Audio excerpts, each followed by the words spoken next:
Well, the war in Ukraine is 1 month old now, and it's basically just been a nonstop blizzard of lies ever since it began. You've heard about them on this show, which is a good thing because you'll hear about them virtually nowhere else. On Twitter, they'll repeat ridiculous fabrications like the ghost of Kyiv.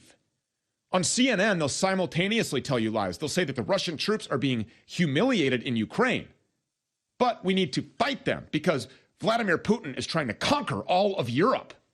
Ah.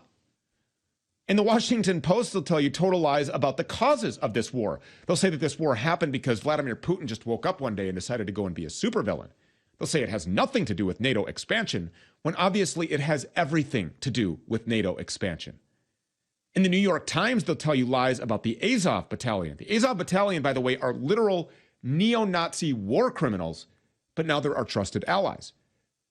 The only people that the New York Times will call fascists now are America First conservatives right here. And by the way, they want you to be treated the same way the U.S. is treating Russia right now. But the most dangerous lies of all, though, come from Congress, where more and more lawmakers are demanding that we impose a no-fly zone over Ukraine. Some of them seem to think this is like putting Russia in detention. Just close the sky. It's that easy. They're clueless, insane lunatics. A no-fly zone means U.S. forces fighting Russian forces. It means World War III. It means nuclear war, potentially. But insane crying psychopaths like Madam Kinzinger just lie about this and agitate for war anyways. The lies just never stop. Last week, the lie was that Russia was attacking a nuclear power plant and that it was going to explode like Chernobyl. Total fabrication. Every day there's reports about Russia intentionally attacking civilians. Dig into the details and it almost is never true. Civilians do die in war, of course, but there is zero evidence that Russia is carrying out deliberate massacres. These are the lies that people are telling to manipulate you into cheering for this war. And it's working. Just like the lies before the Iraq war worked. Even the White House is lying. The other day, Biden's Twitter account posted a photo of him taking off for Europe. But the photo was clearly staged. It was taken in an entirely different season. And you remember the footage, the still image, the photo of George W. Bush standing at ground zero, right? And he had the bullhorn. And he had his arms around the firefighter. And he was there and he was saying, whoever did this, yeah, I can hear you. Remember, the whole world hears you. And whoever did this, the whole world will hear from the whole world soon, or whatever it was that he said. Remember that. I mean, it was famous. It was there. It was like this image of inspiration. Like, we need to go and we need to kick ass right now. Everybody is united. We are behind this effort. Let's go find them and bomb the hell out of and kill everybody that was involved with this thing. Turns out, the pictures of Zelensky with his body armor on, and he's going to stay there and he's going to fight. Same enemy, different scene. It actually has me wondering, between 9/11, between all this stuff, between Pearl Harbor, between Vietnam. I wonder if we've ever actually been in a war for any kind of appropriate reason, if we've always been tricked into it. And this is the first time we're kind of calling it out. We're calling it out live.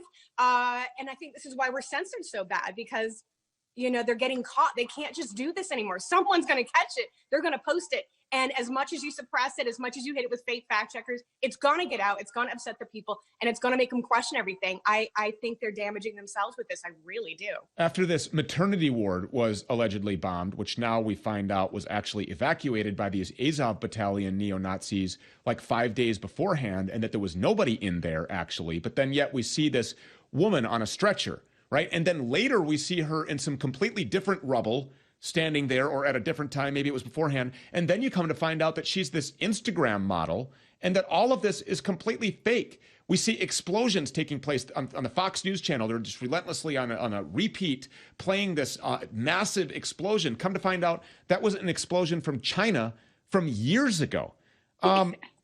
This is absolutely the most propaganda I've ever seen. Now, Mindy, obviously we know that in war times, the first thing to be killed is the truth. But it seems that every time the Kremlin says something, it checks out.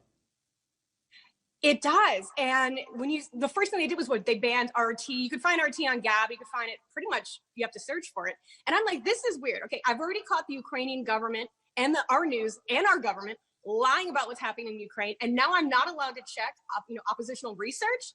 That makes me want to go look for it. I had to look at Indian news. I had to go like outside our own country to find the news.